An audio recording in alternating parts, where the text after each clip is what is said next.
Boa noite, pessoal, tudo bem? Hoje a gente vai retomar um pouquinho sobre a classificação de Spalding. Na última aula nós começamos a falar sobre a questão da biossegurança no exame radiográfico e hoje vamos falar um pouquinho sobre a classificação de Spalding. Possivelmente vocês já tiveram isso em biossegurança, mas agora nós vamos falar somente para o exame radiográfico. Vocês lembram que a classificação de Spalding ela vai ser separada em 3 grupos, em críticos, semicríticos e não críticos. No exame radiográfico, a gente não lida com artigos críticos, porque eu não vou perfurar o meu paciente durante o exame radiográfico. Eu espero que ninguém consiga perfurar um paciente no exame radiográfico. Então, nos críticos, nós não precisamos nos aprofundar. Somente nos semicríticos e no não críticos. Os semicríticos, quais que vão ser? São aqueles objetos que não penetram no tecido do paciente, porém, ele vai entrar em contato com a mucosa do paciente. Então, eu não vou cortar, não vou entrar, não vai ser uma agulha, mas vai entrar em contato com mucosa, com saliva do paciente. Por exemplo, o filme radiográfico, a película, os posicionadores, quando a gente vai fazer radiografia usando posicionador, os guias de mordida, quando nós vamos fazer algum exame extraoral, nós vamos usar as guias de mordida.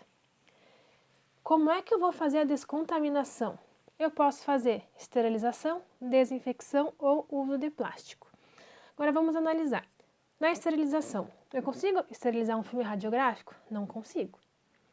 Então, o que eu faço com o filme? Eu posso fazer a desinfecção dele e o uso de plástico, que nós vimos na outra aula. Faz a desinfecção, embala num plastiquinho, usou, desembala o plastiquinho vai para o lixo, certo? O posicionador periapical, ele vem escrito que nós podemos esterilizar. Porém, ele é um plástico não tão resistente assim. Com o tempo, se eu esterilizar todas as vezes, acaba que ele vai perdendo o formato. Então, a gente pode usar a desinfecção e o uso de plástico, que também foi falado na aula passada. Posso usar o ácido peracético, por exemplo, deixar ele imerso. Depois disso, eu pego o plastiquinho de garfo e faca de restaurante, coloco ali nele, ou qualquer outro plástico que consiga envolver todo o meu posicionador. E os guias de mordida, a mesma coisa. Faço a desinfecção e protejo ele ali com plástico. Tudo o que pode ser esterilizado é melhor, tem que esterilizar, não tem jeito. Mas, no caso desses materiais, a gente acaba optando por desinfecção e uso de barreira plástica, porque a esterilização não tem como ser realizada. E os não críticos? Os não críticos são aqueles materiais que entram em contato com a mucosa do paciente, que não entram, desculpa. Os não críticos são aqueles que não entram em contato com a mucosa do paciente. Por exemplo, o protetor de tireoide, o colete de chumbo e o protetor de tireoide, que pode ser junto ou separado. Tem consultórios que o protetor de tireoide é separado do avental de chumbo e outros que vai ser junto. Em relação à altura do protetor de tireoide, tem uns mais curtinhos, outros mais compridos. O importante é que proteja desde a tireoide até as gônadas. Precisa ser até o pé? Não. Protegeu os órgãos vitais, já está num tamanho adequado. Guia frontal, quando a gente vai fazer a radiografia extraoral. O cabeçote dos raios-x que tem ali na segunda imagem, que a gente vai manipular durante o exame radiográfico, mas não vai entrar em contato com a mucosa do paciente. A cadeira, que o paciente vai fazer a radiografia, pode ser o mocho ou a cadeira odontológica, depende de consultório para consultório. Tem dentista que prefere fazer em mocho, tem dentista que usa a cadeira mesmo do paciente. E a oliva do cefalolostato, que também são nas radiografias extraorais. Esses materiais, como é que a gente vai fazer a descontaminação? Esterilização? Não tem como e não precisa, porque não vai entrar em contato direto com o paciente. Então, a gente pode usar desinfecção intermediária, que no nosso caso vai ser o álcool 70. Mas a gente tem um outro problema aqui em relação ao álcool também, que é a cadeira odontológica. A vigilância sanitária manda que algumas equipes, a desinfecção seja feita com álcool 70 na cadeira.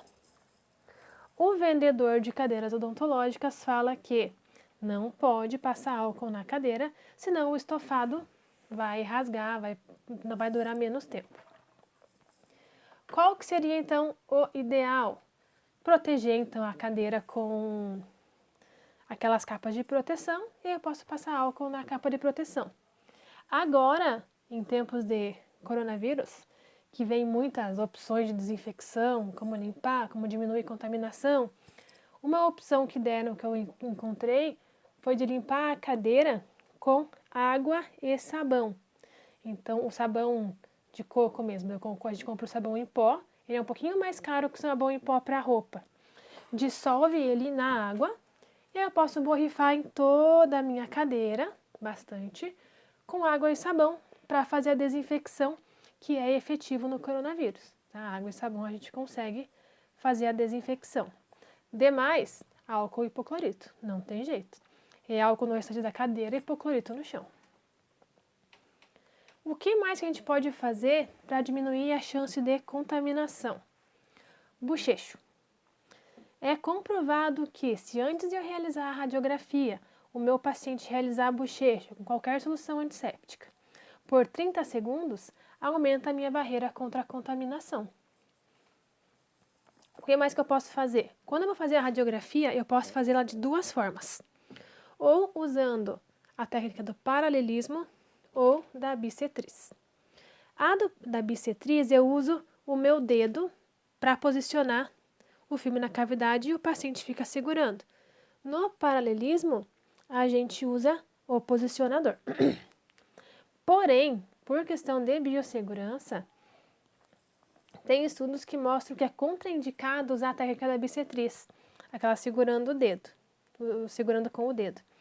Por quê? Eu posso aumentar a radiação secundária no dedo do paciente e as minhas radiografias podem ter mais defeitos técnicos, porque o paciente pode mexer e aí eu vou precisar repetir essa radiografia. Em relação a defeitos técnicos, o que eu vejo na prática é que não faz diferença nenhuma. Eu aprendi a usar primeiro sem posicionador, depois eu aprendi a usar o posicionador. Hoje eu não gosto de usar o posicionador e eu faço sem. Meus pacientes se mexem? Não. É só a gente explicar e ter cuidado para o paciente não se mexer. Mas existem pesquisas que contraindicam o uso de dedos. Mas a gente precisa saber fazer a radiografia sem usar posicionador. Se acabar indo trabalhar num consultório em que não tem o posicionador, você não consegue radiografar o paciente.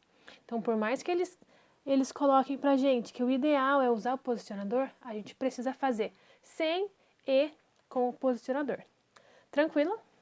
Respondo uma atividade ali que vai ter embaixo.